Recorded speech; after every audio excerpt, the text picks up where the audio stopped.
Israel is ready to take part in whatever negotiations,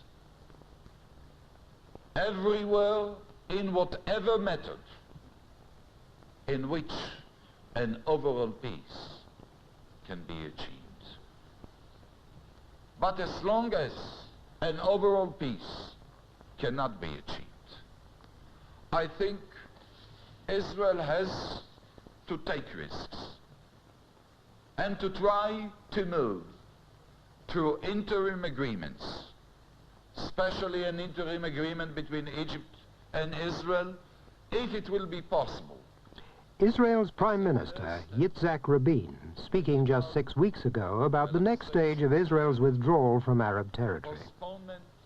Since then, hopes of a quick interim settlement have faded as diplomatic talks have dragged on. The Israeli cabinet's been divided not so much about whether to concede something, nearly everyone in the government accepts that, but just how much to concede and at what price. With the prospect of further withdrawals from Sinai being vigorously attacked by the opposition parties in Israel, the government's been giving very close scrutiny to the maps.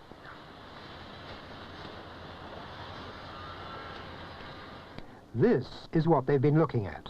At present, the Israelis are between 10 and 12 miles from the Suez Canal, separated from the Egyptians by a 5-mile-wide disengagement zone policed by the United Nations.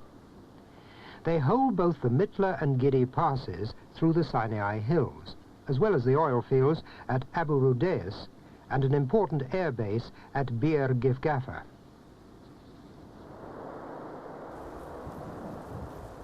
It's the control of the passes that's posed the most difficult problem. Since biblical times, the roads through these mountains have been the classical invasion routes into the Sinai Peninsula, roads which the Israelis have improved considerably in their 8 years' occupation.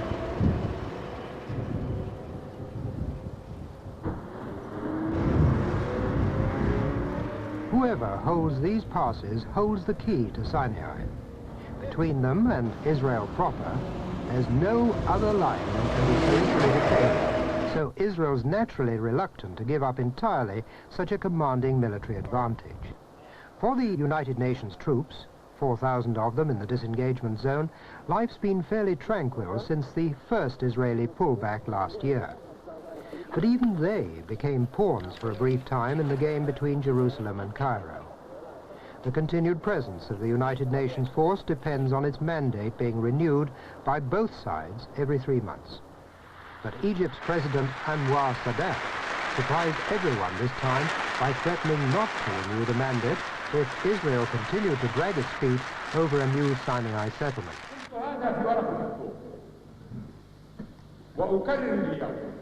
President Sadat finally relented only 1 day before the United Nations mandate was due to expire. In retrospect, his move might have seemed like pointless brinkmanship, but it also served as a timely reminder that Egypt wasn't prepared to tolerate a stalemate in Sinai.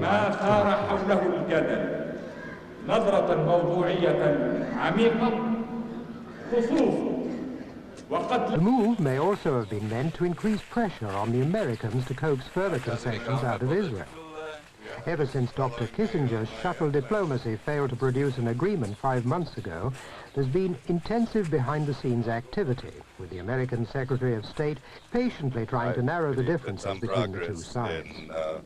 Clarifying issues was Dr. Kissinger met Mr. Rabin during the Israeli Premier's state visit to Germany a few weeks ago. And since then, there's been several reports that an agreement was about to be announced. Well, thank you very much.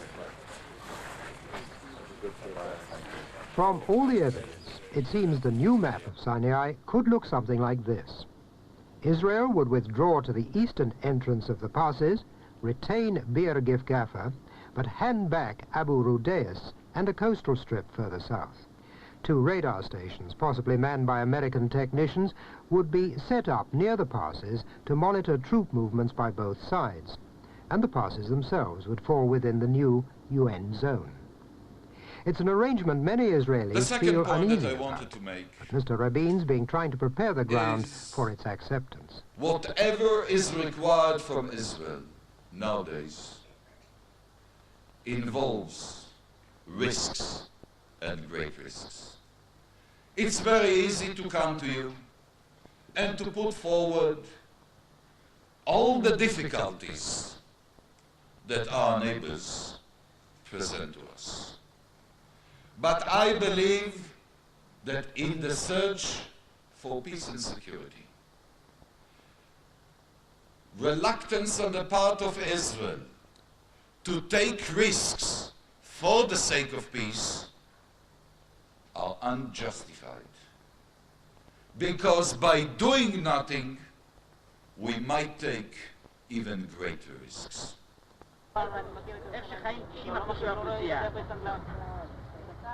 For many Israelis, the risks Mr. Rabin has in mind are completely unjustified. This demonstration, a hunger strike staged by a women's organization, was only one of many anti-government protests in recent weeks. A recent opinion poll showed that nearly 60% of the country was in favor of retaining the Mitla and Gidi passes.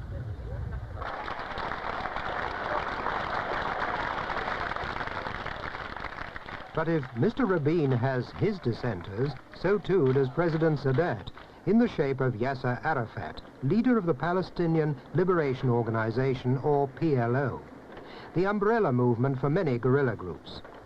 The PLO is just as uncompromising in its way as are Israel's right-wingers. It doesn't recognize Israel's right to exist as a separate state.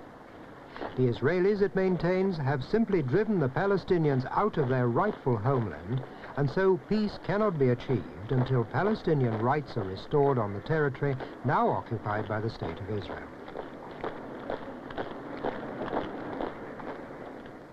A chief supporter of the Palestinians is Syria's President Hafez Assad, seen here on the left with Jordan's King Hussein. Last month, President Assad became the first Syrian head of state to visit Jordan in 20 years, and is thought to have used his influence to improve relations between the Palestinians and King Hussein, which have been strained since the king expelled the guerrillas from Jordan 4 years ago. But the main reason for the visit was to form a new Supreme Joint Committee to coordinate military planning. The new body means Jordanian forces will form part of a new Eastern Front against Israel in the event of another war. And it's possible that such a front could this time include the 10,000 heavily armed Palestinians in southern Lebanon.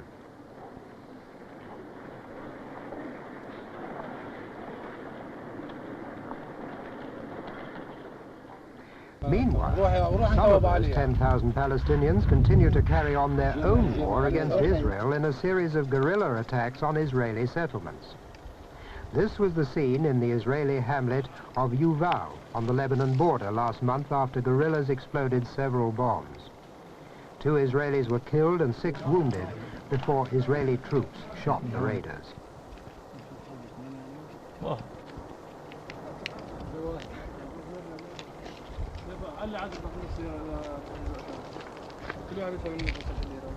4 weeks ago, the guerrillas had a bigger target, Jerusalem itself.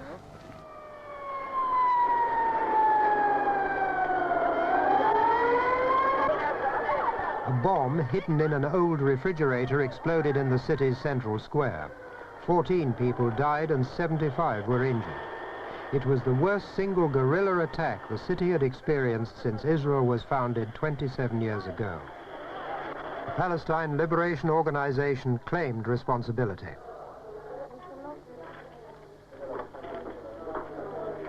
It's the use of terrorist tactics like this which is one reason why the United States refuses to recognize the PLO. How do you assess the So why do the situation in the Middle Palestinians East persist? and the PLO Their position chairman, in particular? Yasser Arafat. We have to struggle to recover back our rights because we have a just problem. We are not against Jews. We are against this junta, military junta in Israel, which are dreaming to have their empire in this area. They are looking from Baghdad to Cairo through this empire. What about peaceful methods? Don't you think you can embarrass the Israelis if you Peaceful? accepted a form Look, of They are speaking about peaceful settlement from 1967 till now. What happened? Nothing but more fierce desires from this Israeli military junta to make new wars. Everybody's... For most Israelis, Yasser Arafat's claim not to be against Jews is difficult to square with terror tactics that seem deliberately aimed at civilian targets rather than military ones.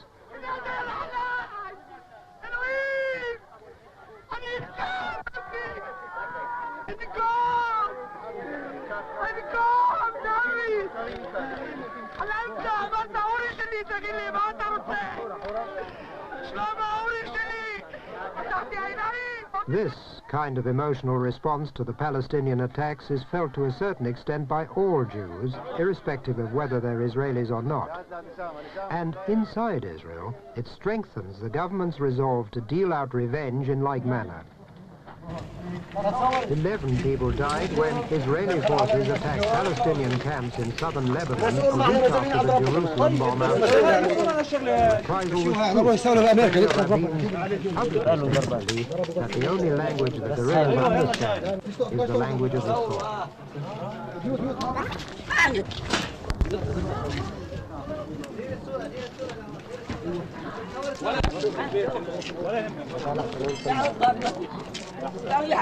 To President Sadat, the Palestinians' extremism is understandable but non-productive.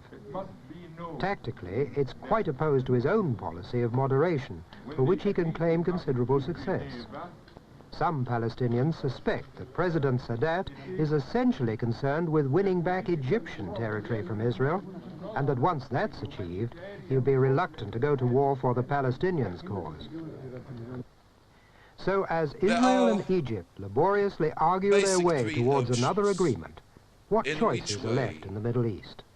Prime Minister Rabin outlines the three options he believes face all the parties to the conflict. The first one is that there will be another war.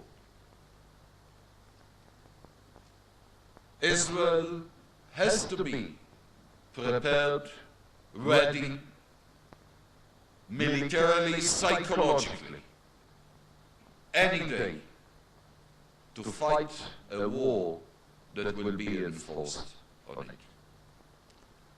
Israel, which is not ready to defend itself and to defend itself effectively, will not survive, but I would say even more than that. Israel, which is not ready to defend itself even through war, will not be able to achieve peace. The second option is to bring about an overall settlement. By one act, to move from war to peace. I believe this is the desire of Israel. Unfortunately, at the present, the gap between the positions of our neighbors and Israel on the three key issues that have to be solved in a context of peace. What is the nature of peace? What are the boundaries of peace? And the solution to the Palestinian issue. The gap on the positions of the two sides are so wide that it doesn't seem that diplomacy can bridge it. I think that, and I hope, that an interim agreement will be achieved. If an interim agreement will not be achieved, still activities, negotiations, with the purpose to move to peace, has to be continued. Israel is not interested in a stalemate, in stagnation, and will continue to work with all countries, all powers, that will make it possible to move towards peace.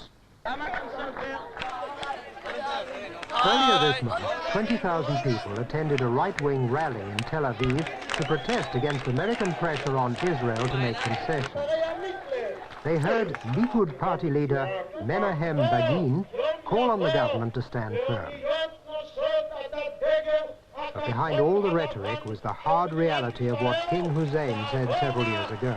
Israel must choose between peace or territory. It cannot have both.